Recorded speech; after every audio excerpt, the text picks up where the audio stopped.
Well, hello and welcome to this English lesson where I'm going to help you learn how to describe yourself by answering questions about myself that some of you asked me yesterday. I put a post up on the community tab and many of you asked questions. I did pick out 12 questions to answer today. I can't answer all of them, sorry, there are just far too many. And as I answer these questions, look at my responses as templates, as models, so that if you needed to answer the same question someday, you could figure out how exactly to say it. So, welcome to this English lesson about how to describe yourself, where I talk about myself probably a little bit too much. Question number 1 is from Pim J, and the question is, have you ever been to Thailand? So first I should mention that this is exactly how you would ask this type of question. Have you ever been to Thailand? Have you ever been to Canada? Have you ever been to France?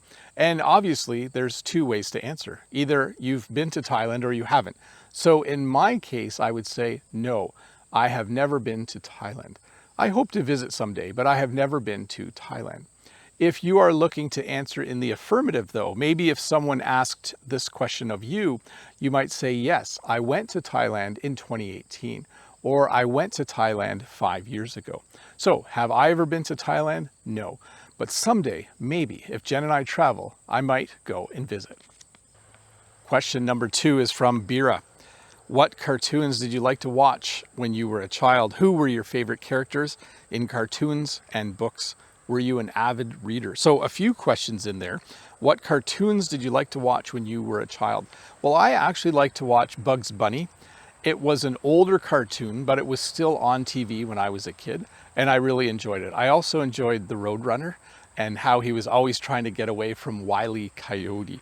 That was fun. My favorite characters later in life, actually when I was a teenager and even in my early 20s, I liked to watch the X-Men. And one of my favorite characters, if not my favorite character, has always been Wolverine. And were you an avid reader? So this means, did you read a lot? And the answer is yes. From a very young age, I enjoyed reading. I read the Hardy Boy books. I read The Lion, the Witch, and the Wardrobe. I read The Lord of the Rings. I read The Hobbit.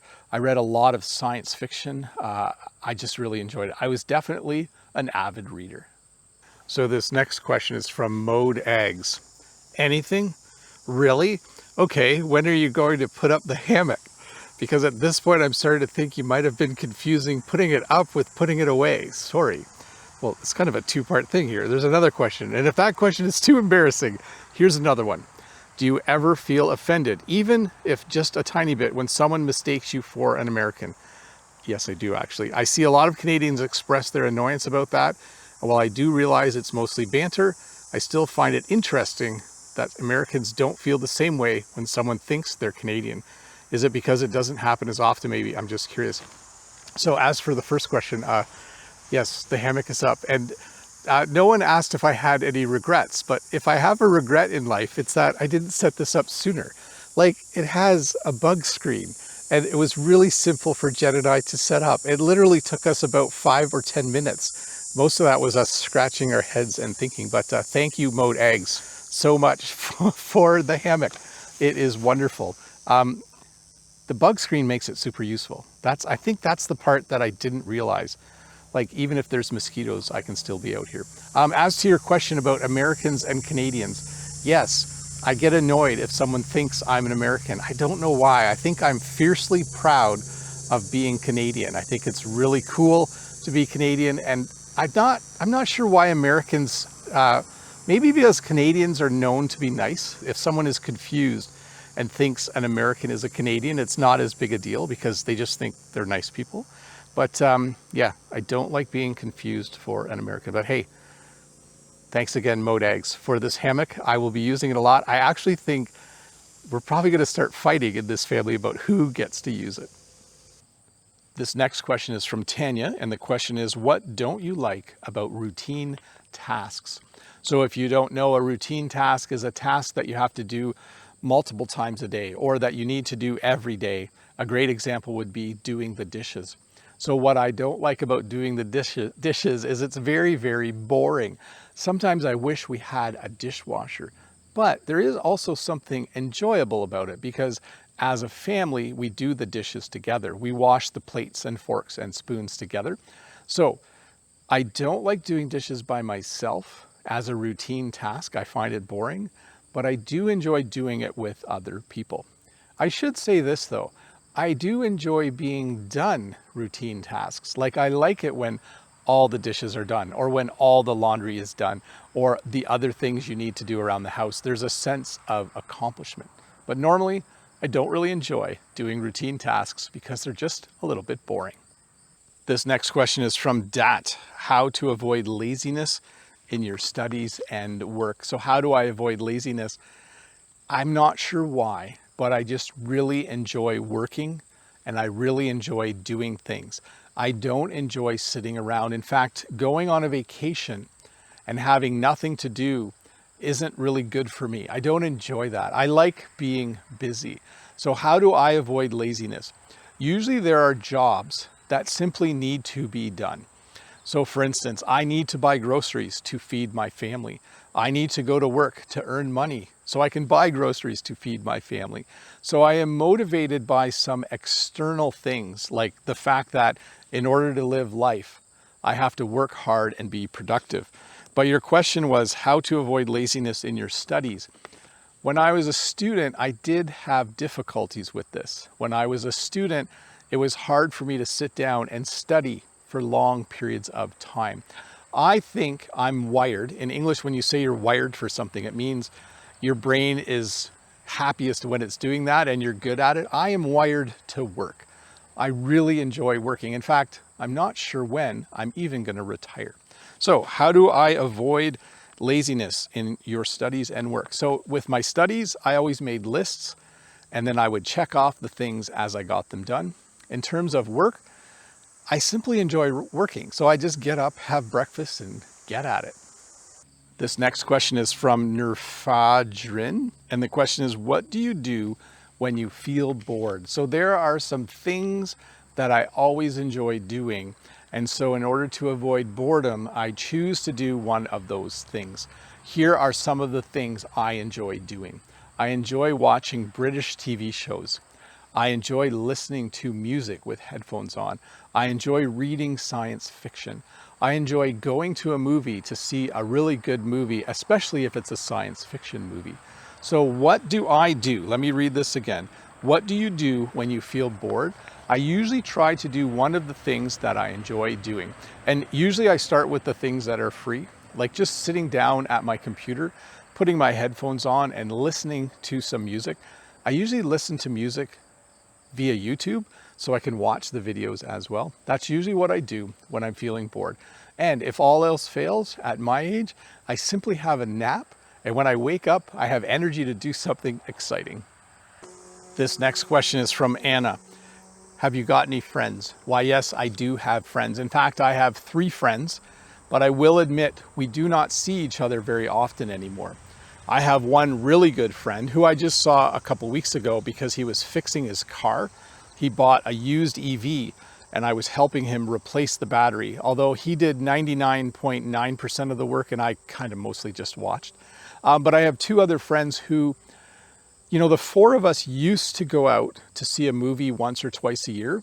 And as we got older and as we got married and as we had kids, we kind of drifted apart a little bit. I haven't actually seen them for quite a while, but I'm wondering if we should restart that again. In fact, sometimes when I'm at a coffee shop in the morning, I'll see 4 or 5 old men sitting in a circle having a cup of coffee. They're probably retired. And I think maybe that's what I should suggest to my friends. Maybe we should just go out and have a coffee every month or every other month and start to reconnect. So, have you got any friends? Yes, I have 3 really good friends. I just don't see them very often. This next question is from Know That Personally. What would you say is your biggest achievement and which one are you most proud of if they are not the same? Thanks, Bob. Have a good one.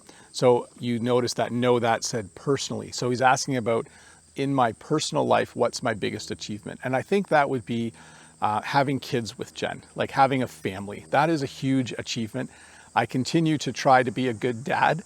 As my kids get older, there are challenging times and less challenging times and enjoyable times. And honestly some less enjoyable times, but overall I think it has been a wonderful experience. I think the achievement of being a dad.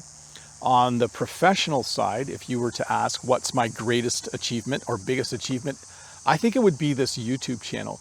But I would also, of course, right away thank everyone who is watching and everyone in the past who has ever watched a video. A YouTube channel is only as successful as the amount of people who decide to watch the stuff you're creating. So thank you for helping me with this biggest professional achievement. And I'm going to thank Jen for helping me with the biggest personal achievement of having a family. This next question is from Pedro. Bob, do you have a degree or background in IT? You seem to be really into technology and all kinds of tech-related stuff. I'm studying IT myself, but I'm still a bit lost about which direction to take. So I'd love to hear about your experience. So I had the wonderful experience of working at the audiovisual department at my university from the late 80s into the early 90s. And this was a time where, I always say it like this, the world went from no one having a computer to computers being everywhere and the internet starting to become a common thing to use in studies and at home. So I got to experience that. I started taking a degree in computer science, but it was all mainframes and kind of an old-fashioned way of doing computing. And I was more interested in personal computers. But with my job at the audiovisual department, we went from no computers to 17 computers over 4 or 5 years, and I got to set up most of them. So my boss and I actually were learning on the job. So at university, I had a job at the AV department, the audiovisual department, and that's where I got my introduction to computers.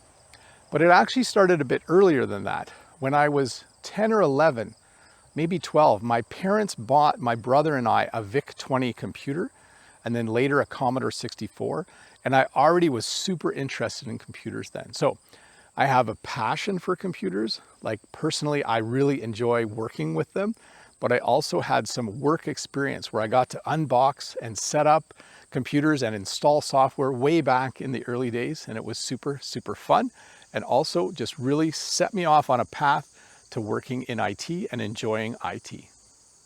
Okay, this next question is from Simona. Hi Bob, my question is, are you an introvert or an extrovert? So when I take a personality test, I identify as an introvert, and many times people are surprised by that. As a teacher, I often seem extroverted. I seem like an extrovert because I'm up in front of people, I'm talking. I'm in a lot of situations at school where I'm engaging in conversations with lots of people. But at my core, I am very much an introvert. What that means is I enjoy being at home by myself reading a book. I don't mind going shopping by myself. I like being by myself, and I'm very comfortable being by myself. But you might say, what do you mean? You must be an extrovert. You make all of these YouTube videos. You seem so talkative, and you must be super enjoyable to be around. And that is true, but I do not enjoy social gatherings. In fact, I feel a little bit nervous. What I enjoy is going out for coffee with 1 or 2 people and just having a nice conversation. I don't enjoy going to a party where there's like 7 or 8 or 9 people, and I have to be like energetic and talkative for the whole evening. So I am definitely an introvert, and I have the test results to prove it. This next question is from Solwen T. The difference between how you were and how you are now. When I was younger, I took a lot more chances. I did risky things. I mean, I owned a motorcycle and drove a motorcycle for 2 or 3 years, which by the way is a risky thing. You have to be very alert when driving a motorcycle. I went downhill skiing. I went ice fishing. Those things aren't super dangerous. Ice fishing isn't really dangerous, but what's different now is I'm much more cautious. When I was younger, don't tell the police this, but I drove a lot faster. Now I often simply drive a little bit over the speed limit. I'm a lot more cautious. So probably with your question, the difference between how you were and how you are now, I would say I'm older. I hope I'm wiser, but I'm definitely much more cautious. Now you might call BS on me saying that. If you don't know what BS is, you'll have to look it up. because I did play in a baseball game just over a year ago and I broke my collarbone. So I guess I wasn't being very cautious that day. But I would say in general, the biggest difference is today I'm much more cautious when I do things than I was when I was younger. This next question is from Kathy. Why did your grandparents emigrate to Canada? So 2 reasons. Number 1, they wanted to farm. And if you look at the Netherlands, where my grandparents came from, it's a very small country. And Canada is a very large country. So there were opportunities here to buy and manage larger farms. So number 1, they wanted to farm. So they wanted a large piece of farmland. Number 2, they had just experienced World War II.